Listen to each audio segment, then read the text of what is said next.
Supaya apa? Supaya setiap manusia boleh diselamatkan. Itulah kehendak Tuhan. Ya, kalau saudara baca dalam 1 Timotius 2 ayat 4. Dikatakan yang menghendaki supaya semua orang diselamatkan dan memperoleh pengetahuan akan kebenaran. Itulah kehendak Tuhan dalam setiap kehidupan kita. Jadi kita bersyukur kalau kita ada saat ini. Kita ada karena Tuhan mengasihi saudara. Amin. Di sini ada cukup banyak jemaat dari Losari. Saya dengar ada beberapa yang mungkin baru tidak lama percaya kepada Tuhan. Saya ingin tegaskan kepada saudara, jangan pernah ragu untuk percaya kepada Tuhan. Amin. Ya. Saudara sudah mengambil keputusan yang tepat. Percaya kepada Tuhan Yesus. Karena hanya Dialah yang memberi keselamatan. Amin. Tidak ada yang lain. Jadi bersyukur saudara ada di tempat ini. Saudara sudah mengambil keputusan yang benar.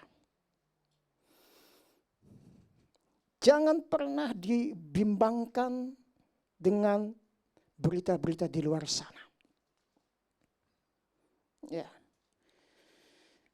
Mungkin saudara akan mendengar, Yesus itu manusia.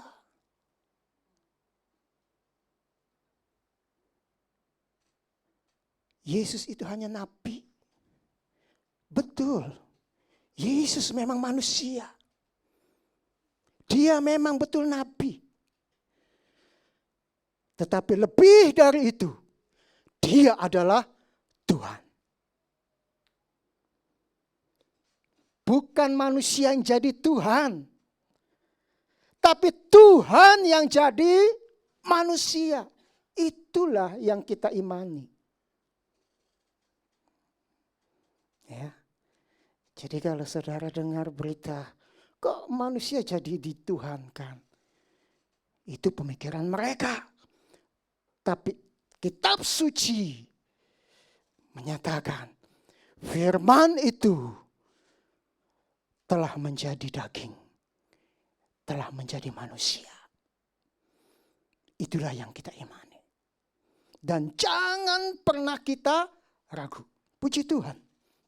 Hari ini saya ingin berbicara tentang bagaimana kuasa Roh Kudus ini berkarya di akhir zaman. Saya ingin membacakan dulu di dalam kitab Yoel 2, Yoel pasal kedua ayat 28 sampai 32. Kemudian daripada itu akan terjadi bahwa aku akan mencurahkan rohku ke atas semua manusia.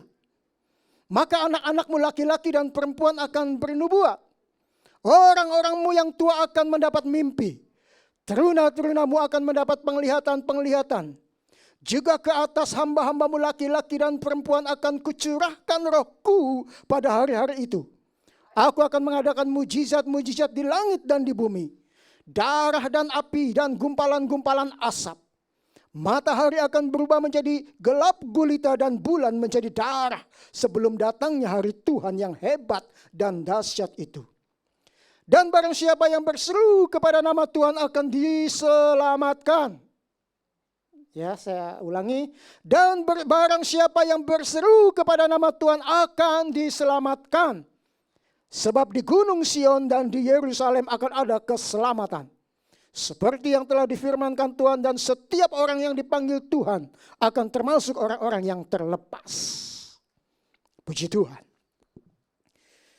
Nubuatan ini ditulis oleh Nabi Yoel. Jauh sebelum masa kita saat ini. Ya. Yoel mendapat ilham daripada Tuhan sendiri. dari Roh Kudus. Dia bisa sampaikan nubuatan ini. Saya ingin mungkin ya menjelaskan dulu apa sih nubuat. Yang mungkin barangkali di antara saudara ada yang belum paham. Nubuat apa sih nubuat gitu ya. Nubuat. Mungkin yang baru lahir baru atau yang baru percaya nggak ngerti nubuat itu apa. Ya. Kalau bahasa mudahnya, ada yang pernah ya masa lalu kita bicara. Ada yang pernah diramal. Ada yang pernah datang ke peramal. Nggak ada yang ngaku, oke. Ya mungkin ngerti ya, peramal. Nah ya, ada orang ya mungkin di TV juga ada, suka ada sinetron ya datang ke peramal. Minta diramal gimana sih nasibnya yang nanti ya. Gimana nanti saya jodohnya gitu ya. Atau kira-kira kondisi saya 10 tahun yang akan datang gimana sih gitu. Nah biasanya peramal ini dia ya nggak tahu ilmunya dari mana gitu ya. Ya asal ngomong aja gitu. Kamu nanti jodohnya si A ya. Nanti kamu pada tahun sekian kamu mendapat rezeki. Ya.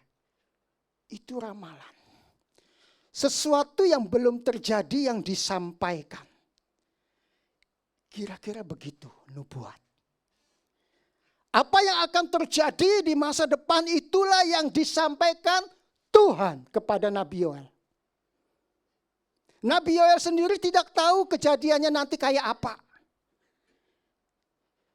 Tetapi berdasarkan ilham dari Roh Kudus, dia tuliskan bahwa dikatakan kemudian daripada itu akan terjadi bahwa aku Tuhan akan mencurahkan Rohku ke atas semua manusia. Kapan? Di sini dikatakan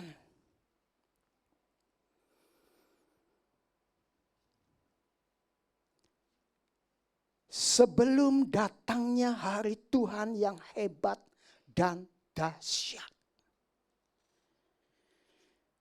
Jadi kita meyakini bahwa ada hari Tuhan yang akan terjadi.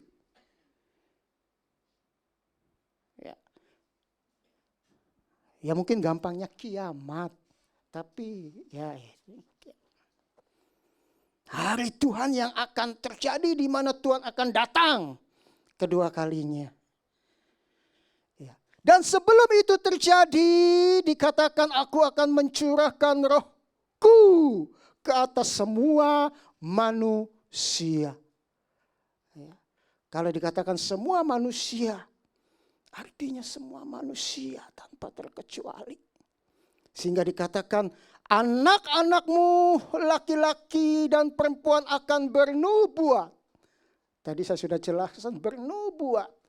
Jadi menyampaikan sesuatu atas ilham dari Roh Kudus, disampaikan apa yang akan terjadi di hari yang akan datang. Kemudian dikatakan orang-orangmu yang tua akan mendapat mimpi. Ya. Ini hal yang luar biasa yang Allah berikan. Ya, orang-orang tua akan mendapat mimpi. Mimpinya bukan kembang tidur yang enggak ada artinya. Tetapi mimpi yang dari Tuhan. Sebagaimana kalau kita membaca sejarahnya Yusuf. Ya bagaimana Yusuf bermimpi. Nah ya. Yusuf bermimpi menjadi apa? Menjadi raja karena di situ mimpinya Yusuf yang diumpamakan ya sebagai gandum disembah. Ya.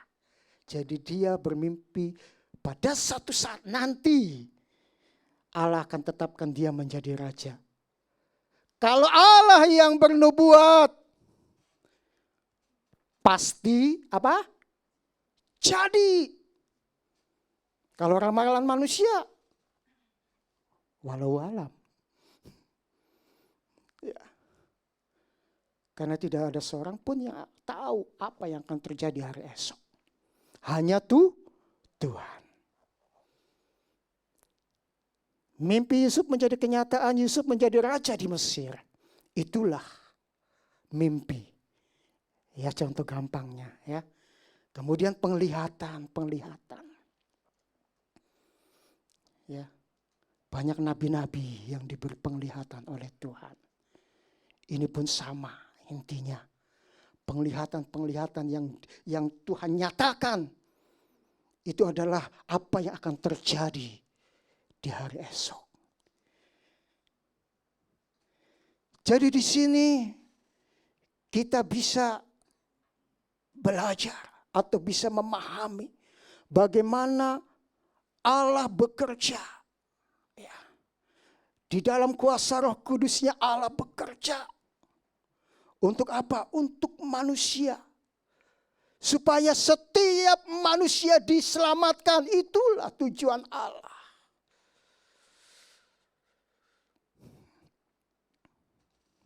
Puji Tuhan. Next.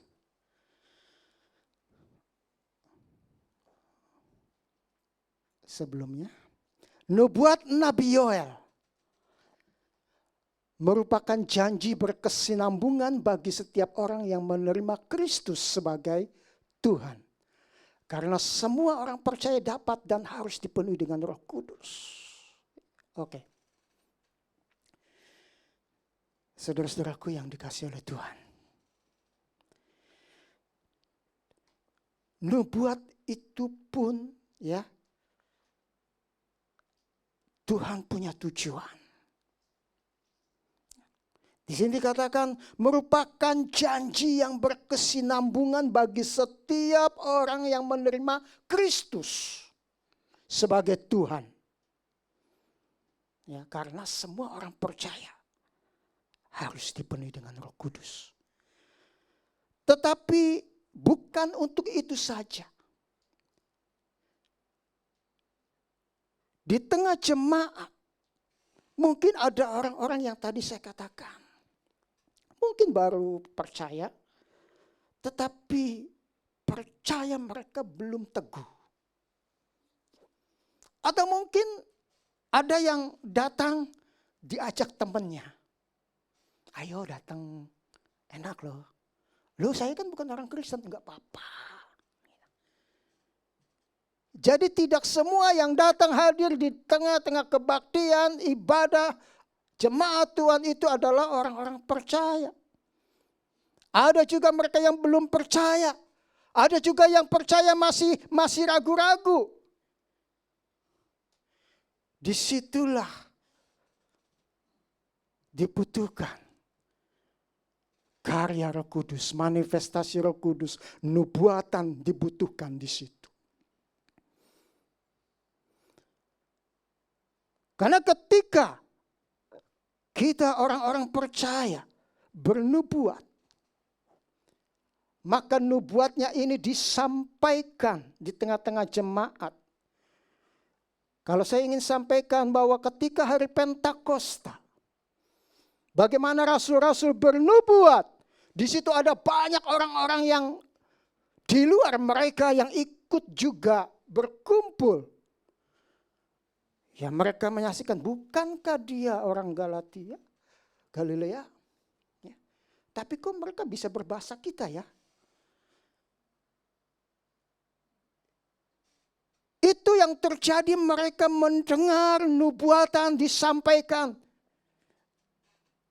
Kita tidak tahu persis apa yang disampaikan. Tapi saya percaya yang disampaikan adalah firman Tuhan. Yang menegur orang-orang yang belum percaya atau mengingatkan orang-orang yang belum percaya. Ya. Karena Yohanes 16 ayat 8 dikatakan Roh Kudus menginsafkan dunia. Disitulah Roh Kudus akan bekerja.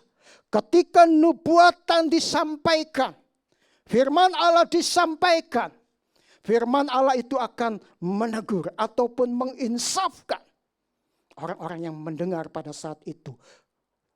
Bagi mereka yang belum percaya, di situ Roh Kudus bekerja. Menginsafkan, menyadarkan akan mereka, akan kesalahan mereka. Itulah yang terjadi ketika nubuat disampaikan. Jadi, apa yang terjadi ketika nubuatan Nabi Yoel itu, ya, di sini ada 3 poin yang kita bisa dapatkan. Yang pertama tadi adalah menyatakan nubuatan. Yoel menulis bahwa salah satu akibat utama dari pencurahan Roh Kudus akan menjadi pemberian dan pelepasan karunia nubuat. Ya. Jadi kalau kita membaca pada ayat 28 dari Yoel 2 dan 29, di situ jelas disampaikan ketika Roh Kudus berkarya, terjadi nubuat. Terjadi apa? Mimpi, penglihatan. Ini adalah karya-karya Roh Kudus yang dinyatakan di tengah-tengah jemaat. Untuk apa? Semuanya itu adalah untuk membangun jemaat dan untuk apa? Menyadarkan, menginsafkan orang-orang yang belum percaya sungguh kepada Tuhan. Ya, di sini fungsi dari nubuatan itu sendiri adalah pemberitahuan tentang kehadiran Allah, ya, di antara umatnya. Apa sih kehadiran Allah? Keberadaan Dia di tengah-tengah umat Tuhan, eksistensinya. Ya. Itulah ketika nubuatan disampaikan, kita bisa merasakan hadirat Tuhan, kehadiran Tuhan di tengah-tengah perkumpulan jemaat Tuhan. Rasul Paulus menyatakan bahwa jikalau gereja bernubuat, seorang tamu yang belum percaya akan mengaku sungguh Allah ada di tengah-tengah kamu. Ya, kalau kita baca 1 Korintus 14 ayat 24-25. Di sana dikatakan, tetapi kalau semua bernubuat, lalu masuk orang yang tidak beriman atau orang baru, ia akan diyakinkan oleh semua dan diselidiki oleh semua. Segala rahasia yang terkandung di dalam hatinya akan menjadi nyata. Sehingga ia akan sujud menyembah Allah dan mengaku sungguh Allah ada di tengah-tengah kamu.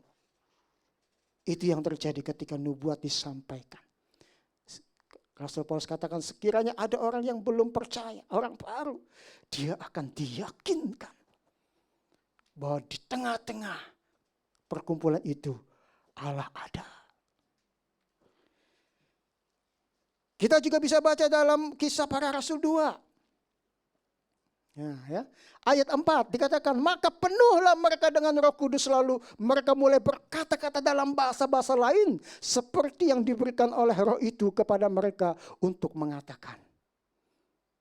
Ayat 11. Baik orang Yahudi maupun penganut agama Yahudi, orang Kreta dan orang Arab, kita mendengar mereka berkata-kata dalam bahasa kita sendiri tentang perbuatan-perbuatan besar yang dilakukan Allah. Ayat 41. Orang-orang yang menerima perkataannya itu memberi diri dibaptis. Dan pada hari itu jumlah mereka bertambah kira-kira 3.000 jiwa. Inilah yang menjadi sasaran Tuhan. Orang-orang yang mendengar perkataan itu dan mendengar perbuatan-perbuatan Allah yang besar, memberi diri mereka di apa? Dibaptis. Puji Tuhan. Artinya di sini Roh Kudus mau bekerja, berpartner dengan kita Untuk apa? Untuk menyatakan kemuliaan Allah. Menyelamatkan orang-orang yang belum percaya kepada Tuhan. Inilah hal yang pertama. Menyatakan nubuatan. Hal yang kedua, kalau kita membaca ayat 30-31 dikatakan, aku akan mengadakan mujizat-mujizat di langit dan di bumi. Darah dan api dan gumpalan-gumpalan asap. Matahari akan berubah menjadi gelap gulita dan bulan menjadi darah. Sebelum datangnya hari Tuhan yang hebat dan dahsyat itu. Sebelum hari Tuhan yang dahsyat dan hebat itu, Tuhan akan nyatakan kuasanya di tengah-tengah bumi. Baik di langit maupun di bumi dikatakan. Darah dan api dan gumpalan-gumpalan asap akan terjadi. Matahari akan berubah menjadi gelap gulita. Bulan menjadi darah. Ini akan terjadi di langit maupun di bumi. Sungguh satu mujizat yang Allah kerjakan di tengah-tengah manusia. Di hari Tuhan. Next. Seluruh manusia di bumi akan melihat adanya mujizat di langit dan Allah lakukan kepada benda-benda di angkasa. Hal ini menyatakan tentang kekuatan dan kedahsyatan Tuhan. Saat ini terjadi, manusia akan menyadari bahwa dunia ini fana dan semu. Ya, ini dinyatakan di tengah-tengah manusia supaya apa?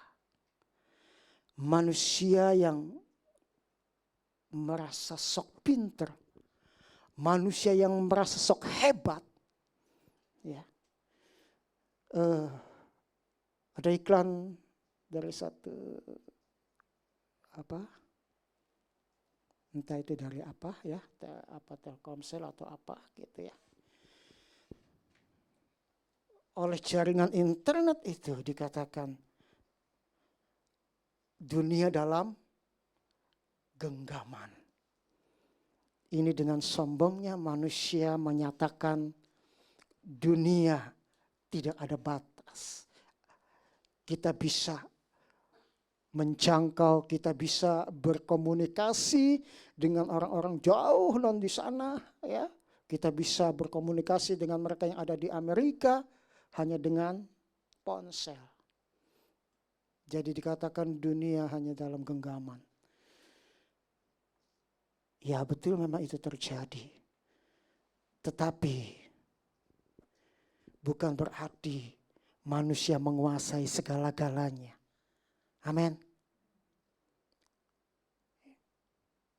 Manusia masih ada dalam keterbatasan. Manusia masih penuh dengan kelemahan. Siapa sih manusia yang gak pernah sakit?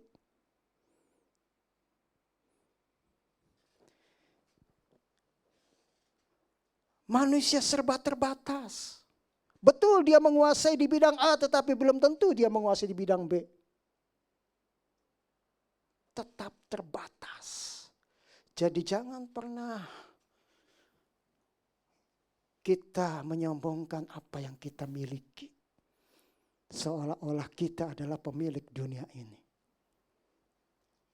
Di hadapan Tuhan kita ini bukan apa-apa. Dan Tuhan nyatakan mujizat ini supaya mengingatkan kepada manusia ini loh. Kamu ini bukan apa-apa di hadapanku. Bagaimana jadinya ketika bumi tidak disinari oleh matahari? Apa yang terjadi? Kacau balau mungkin. Ya. Jadi di sini Tuhan mengingatkan ya, dengan menyatakan mujizatnya, Allah ingin mengingatkan dan menegur mereka yang masih dalam kesombongan, dalam keangkuhan, merasa diri paling hebat. Allah ingatkan, kamu ini bukan apa-apa.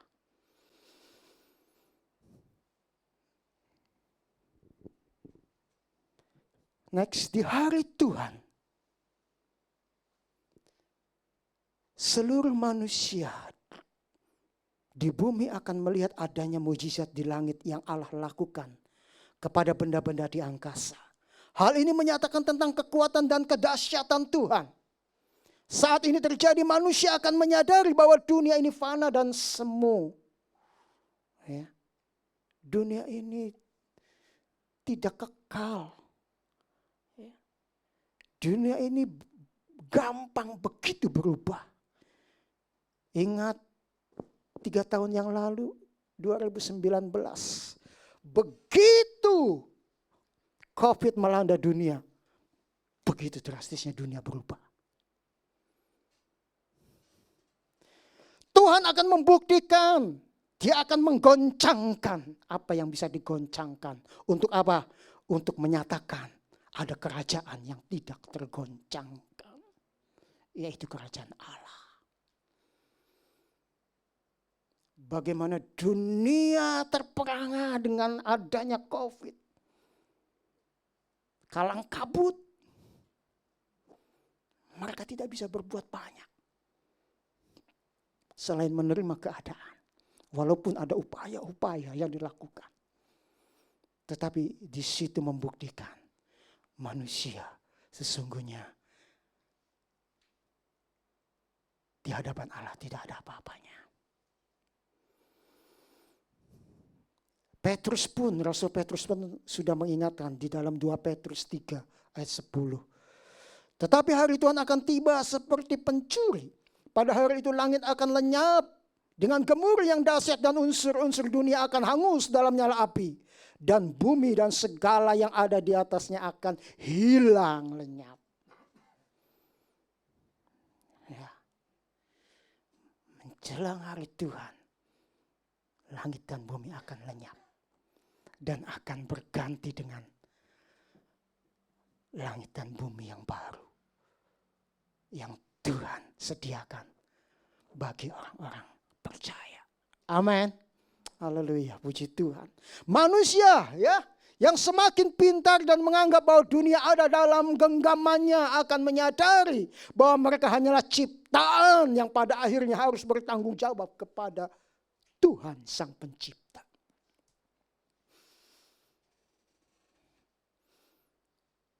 Jadi di sini apa yang nubuatan yang disampaikan oleh Nabi Yoel sedang mengingatkan manusia, terutama manusia akhir zaman. Ya, saya berdoa di antara kita tidak ada yang berusaha atau yang ingin menyombongkan diri di hadapan sesamanya. Mungkin kita orang yang paling pintar di antara sesamanya. Jangan pernah kita menyombongkan diri.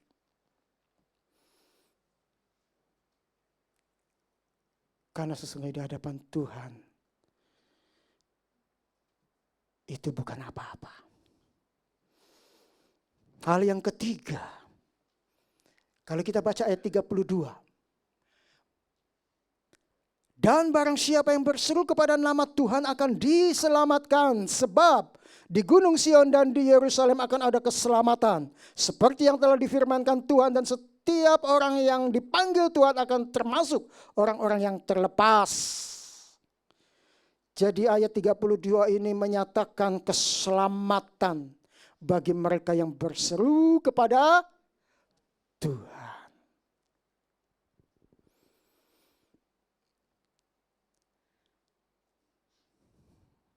Saudara,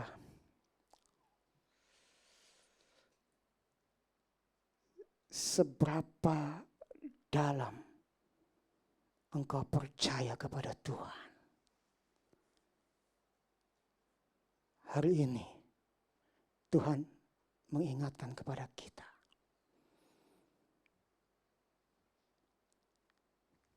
Allah ingin setiap kita selamat.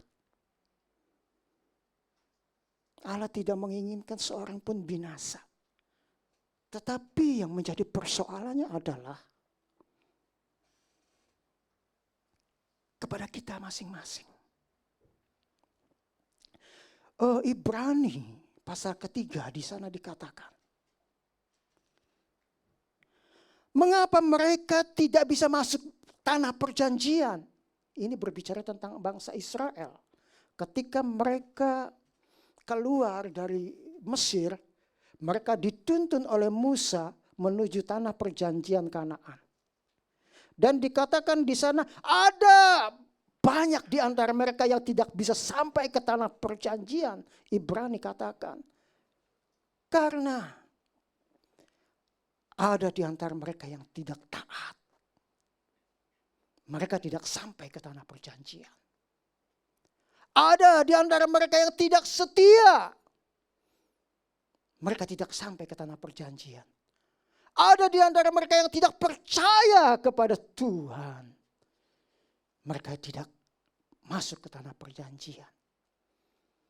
Jadi inilah menggambarkan bagaimana kehidupan kita, orang-orang akhir zaman, manusia akhir zaman, jangan sampai terjadi apa yang dialami oleh bangsa Israel ketika mereka keluar dari tanah Mesir menuju tanah perjanjian. Mereka tidak sampai ke tanah perjanjian. Kenapa? Ketika Tuhan perintahkan kebenaran firman Tuhan untuk mereka lakukan, mereka tidak taat.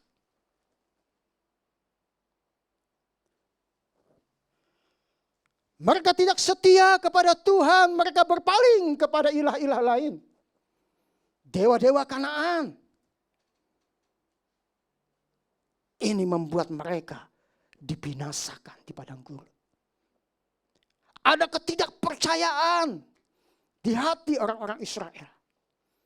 Dan ini Tuhan inginkan jangan sampai terjadi dalam kehidupan kita, orang-orang percaya di akhir zaman. Supaya apa? Supaya kita boleh masuk ke dalam kerajaan surga. Amin. Kalau saya tanya siapa yang mau ke kerajaan surga, pasti semualah. Ya. Tetapi berapa banyak di antara kita yang berani bayar harganya? Maksudnya bayar harganya itu gini, barangkali ada yang belum ngerti. Ya tadi, saya katakan. Bangsa Israel ingin menuju ke tanah perjanjian. Tetapi untuk menuju tanah perjanjian itu ada banyak tantangan-tantangan di tengah perjalanan. Dan ada banyak orang Israel ketika menghadapi tantangan itu mereka katakan, Musa, kamu membawa kami ke tempat ini untuk menewaskan kami. Lebih baik kami kembali ke tanah Mesir. Ini. Berani kita lewati tantangan itu atau kita kembali ke Mesir? Ketika engkau menghadapi tantangan di dalam dunia, ketika engkau menghadapi kesulitan, masihkah engkau tetap percaya kepada Tuhan? Hello. Inilah bayar harga. Kita tetap tinggal dalam ketaatan, tinggal dalam kesetiaan, tinggal dalam kepercayaan hanya kepada Tuhan. Puji Tuhan. Saya berdoa firman Tuhan ini sungguh-sungguh mengingatkan kepada kita sekalian. Supaya kita tetap setia kepada Tuhan.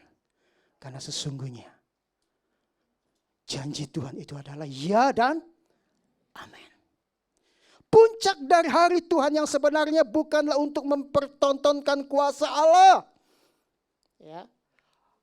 Allah yang Allah rindukan dari semuanya ini adalah keselamatan manusia. Tadi di dalam 1 Timotius 2 ayat 4. Yang menghendaki supaya semua orang diselamatkan. Itulah Allah kita. Ia rindu melihat hati manusia diubahkan dan siap untuk dijadikan tempat tercurahnya Roh Kudus. Ia rindu setiap manusia berseru kepada Tuhan dan menerima keselamatan.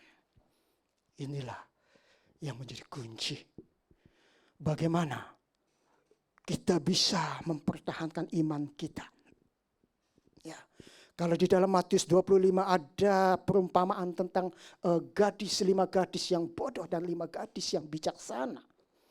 Di sana yang menjadi pembelajaran bagi kita adalah siapa yang berhak masuk dalam perjamuan itu?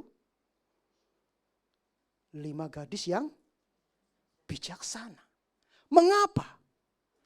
Karena 5 gadis bijaksana ini mereka dalam kondisi siap sedia. Dikatakan dalam firman Tuhan, mereka siap sedia. Siap sedia yang bagaimana? Ketika mereka bisa mempertahankan api itu tetap menyala. Apa artinya? Roma 12 ayat 11 dikatakan, biarlah rohmu tetap menyala. Artinya Allah ingin setiap roh kita tetap menyala sampai Tuhan Yesus datang. Supaya apa? Supaya hidup kita berkenan. Bagaimana supaya api itu tetap menyala? Yaitu ketika Roh Kudus tetap tinggal dalam hidup kita. Roh Kudus adalah sumber api itu yang akan membuat roh kita tetap menyala di dalam Tuhan. Jadi betapa pentingnya bagaimana Roh Kudus itu tinggal di dalam hidup kita. Jangan ada di antara kita yang meremehkan Roh Kudus. Roh Kudus itu adalah Roh Allah sendiri. Ya, dia adalah Roh Allah sendiri. Mengapa Allah bekerja melalui Roh Kudus? Karena sejak manusia jatuh di dalam dosa, manusia rusak. Rohnya mati. Bagaimana supaya rohnya hidup kembali? Maka Allah harus bekerja di dalam diri roh manusia itu. Dengan apa? Roh Kuduslah yang bekerja dalam hati kita. Makanya ketika Tuhan Yesus katakan, lebih baik aku pergi supaya roh penghibur itu, roh kebenaran itu datang kepadamu. Untuk apa? Untuk merestorasi roh yang ada dalam diri kita. Supaya apa? Roh kita diperbaiki.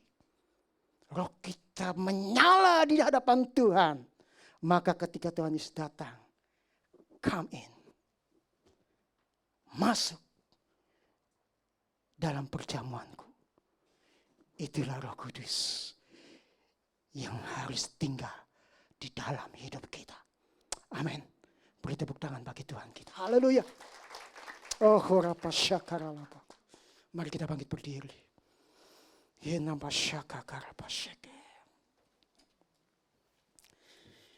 Hala kuria sekenabas.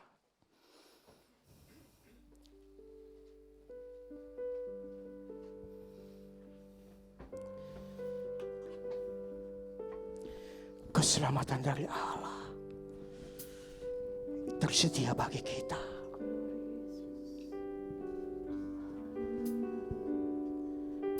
Keselamatan dari Allah yang duduk di atas tahta dan anak domba, kemuliaan, hikmat, syukur,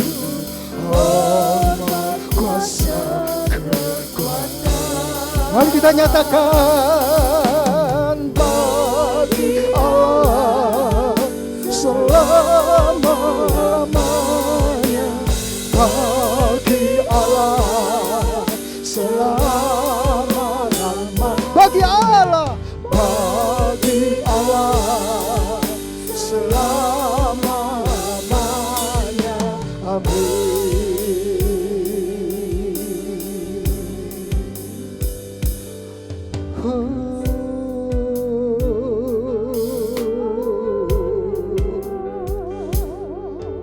Bagimu Allahku kemuliaan,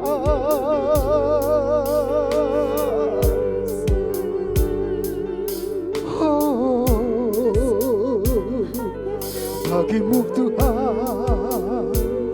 segala kemuliaan.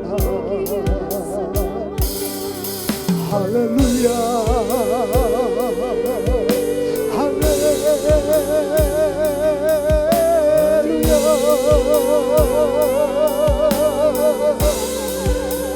Bagimu kemuliaan.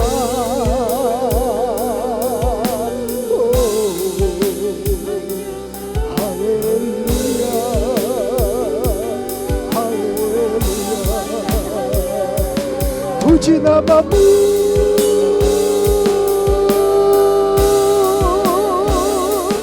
haleluya,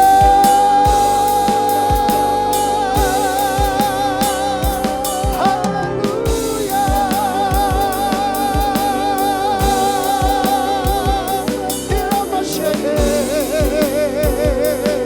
Hiramasyeke, haleluya.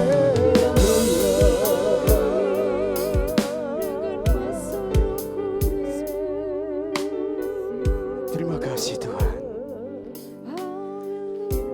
Kami boleh diingatkan melalui firman Tuhan hari ini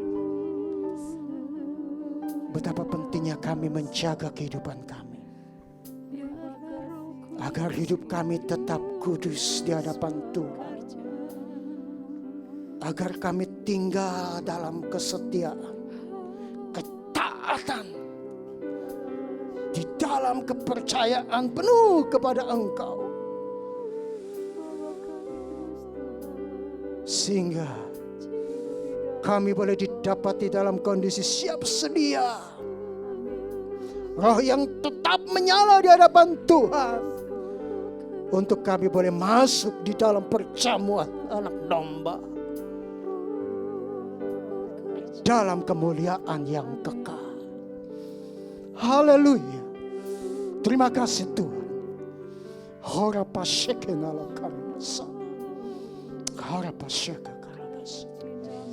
Terima kasih Tuhan.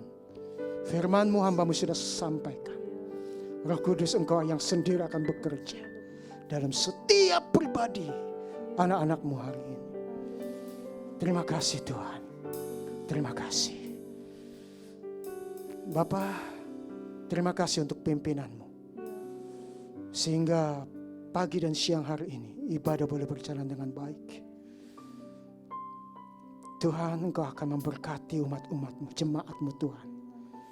Biarlah berkat dari Allah senantiasa memenuhi kehidupan mereka semua.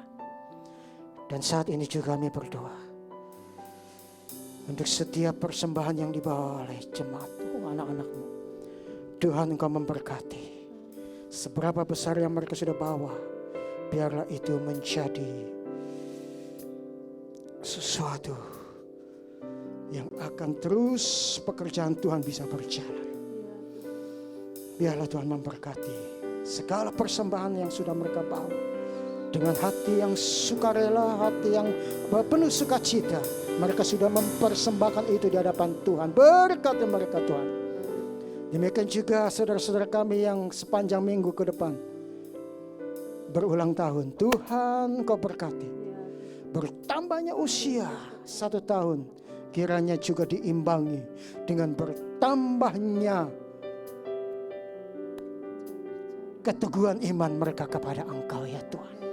Mereka semakin dewasa di dalam Tuhan, sehingga mereka adalah orang-orang yang memiliki kesiapan, kesediaan menyambut kedatangan Kristus. Terima kasih Bapa. Berkati bangsa kami, berkati para pemimpin bangsa kami, berkati mereka dengan hikmat-Mu agar mereka dapat memimpin bangsa ini dengan baik dan mensejahterakan bangsa ini dengan segala kebijakan-kebijakan yang dibuatnya, sehingga bangsa kami boleh dipulihkan dari mungkin ada orang-orang yang selama ini terpuruk, boleh dibangkitkan kembali. Terima kasih Bapak, terima kasih. Kami mengucap syukur untuk siang hari ini. Engkau sudah memberkati kami. Melalui kebenaran firman Tuhan, Engkau sudah meneguhkan iman percaya kami, supaya kami terus setia, taat, percaya hanya kepada Engkau. Terima kasih Tuhan. Inilah doa kami yang kami berikan di dalam nama Tuhan Yesus Kristus. Kita akan menerima berkat dari Bapa kembali.